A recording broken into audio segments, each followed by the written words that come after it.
धरने जी बह जी वो 24 नूं आ रहा है। वो इन्नी महंगाई बेड़ा करक हो गया गरीबां दा।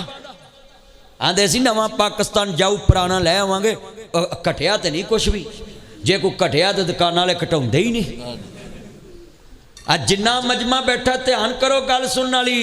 कोकला छपा के जुमेरात आईए महंगाई इतों माम दे शामत आईए। घ्यो वाली रोटी खानी औखी हुई है, चाह के पकावा लोग चीनी महंगी हुई है। रोटी पूरी करिए या बिल तारिए। ताया की ना तेरा ताया? ताया अहमदी नूरानी।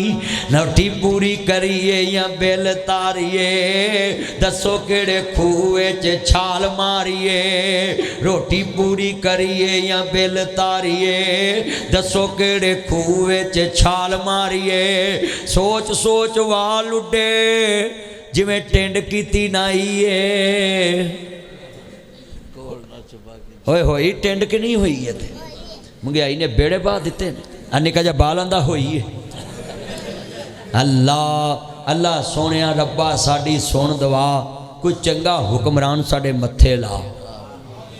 या अल्लाह जिन्ना आमीन नहीं किया अल्लाह करे होर महंगाई च पिसण। अल्लाह जिन्ने बैठे ने अपना खावे च मिट्टी पाई जाओ, पाई जाओ, पाई जाओ। रल मिल मुल्क नूं खाई जाओ, खाई जाओ, खाई जाओ। गरीबां ते टैक्स ला के लंदन पहुँचाई जाओ, पहुँचाई जाओ, पहुँचाई जाओ। और माड़िया ते टैक्स ला के अपनी हुकूमत दियां याशियां ढाई जाओ, ढाई जाओ, ढाई जाओ। और जिमीदारों तुसी भी रज के तोड़ के पानी मूंजी पकाई जाओ, पकाई जाओ, पकाई जाओ। कमाद पकाई जाओ, शुगर मिल पचाई जाओ।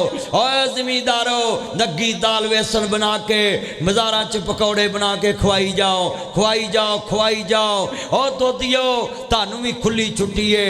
कन्ना ते ने लस्सी सेहत लई चंगी चीज़ है। दुध विच पानी पाई जाओ, पाई जाओ, पाई जाओ।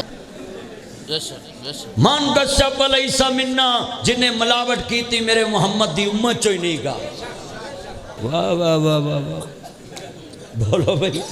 ठंड कहती है नहाना नहीं, आ गैस कहती है आना नहीं, ते आ मरियम दी अंतरी हुकूमत आंदी है घबराना नहीं।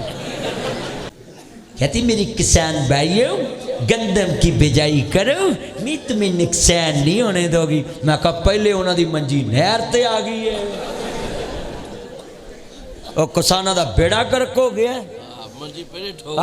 पहले ही मंजी नहर ते आ गई, हुण कणक होर बीज लेना। हाँ जी पहली कणक सुसरी खा गई, आवे गवाह आ गया। आवे अच्छा सच्ची गल कर रहे हैं। और सुसरी खा गई कणक गरीबां दी। कोकला छपा के जुमेरात आई है महंगाई इथों मरियम मिल के महंगाई इथों वाम दे शामत आई है।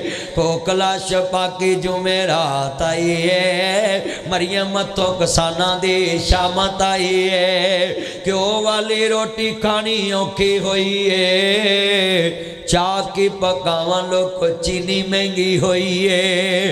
रोटी पूरी करिए या बिल तारिए। दसो केड़े खूहे च छाल मारिए।